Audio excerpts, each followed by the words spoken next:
Meditix presenta Evolución de las tecnologías de la información y la comunicación. Primero que nada, recordemos ciertos términos. Las tecnologías son los medios por los que el ser humano controla o modifica su ambiente natural, con el objetivo de facilitar algunos aspectos de su vida. Por otro lado, comunicar significa intercambiar información. Por lo tanto, al decir tecnologías de la información y la comunicación, nos referimos a los medios que el ser humano ha creado con el fin de hacer más fácil el intercambio de información con otros seres humanos.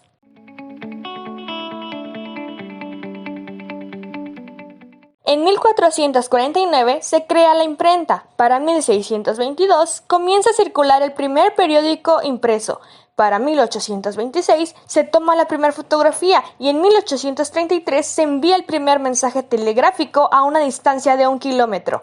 1854 se inventa el teléfono y 30 años más tarde, en 1884, el primer aparato de televisión es creado. 1940 se inventa la primera computadora. 1979 se vende el primer Walkman y en 1983 se vende el primer teléfono celular. Para 1991 se da a conocer el término Internet. Ahora, ya que hemos establecido ciertos términos y las innovaciones más importantes que han ayudado al desarrollo de los medios electrónicos, hablemos de generación de las computadoras.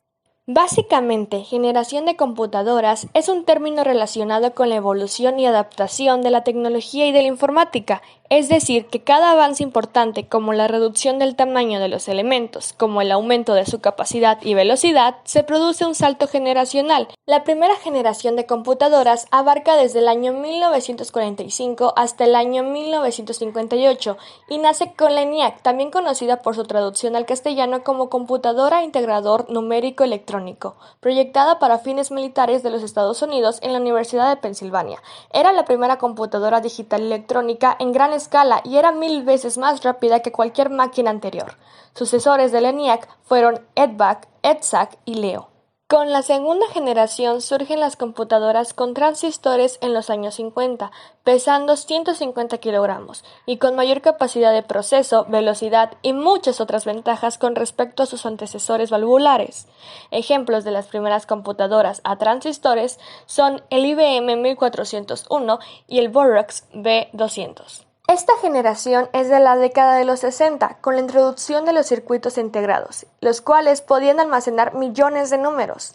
Surgen conceptos como memoria virtual, multiprogramación y sistemas operacionales complejos. Es de esta época el término software.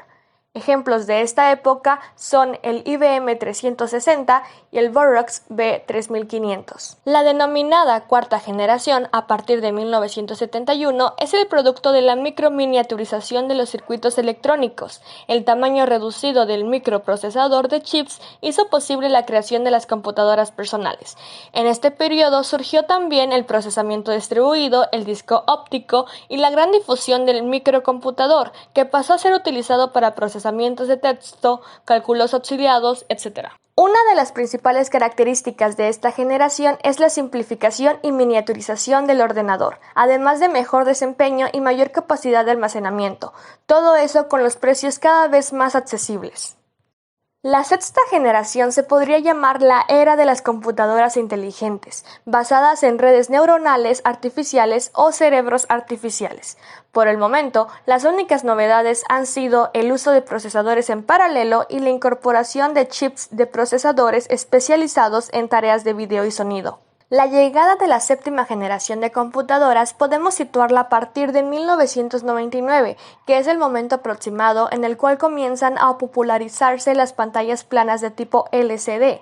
Asimismo, con la séptima generación de computadoras, se popularizaron los equipos más pequeños y portátiles, incluyendo laptops, smartphones, tablets y demás dispositivos móviles inalámbricos. También podemos mencionar la expansión de la mensajería instantánea y el comercio electrónico, la realidad virtual, el uso de redes inalámbricas tales como Wi-Fi y Bluetooth, el reconocimiento y comandos por voz y el uso de memorias compactas como los discos duros externos USB.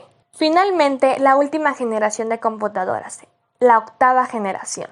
En esta se comienza a explorar y expandir la nanotecnología, que es la manipulación de la materia a escala nanométrica, Claro está que la octava generación de computadoras aún no ha llegado a masificarse, ya que por sus características, los elementos que la componen poseen un valor demasiado alto. Para ello, deberemos esperar que la nanotecnología se convierta en un elemento accesible y habitual en el mercado.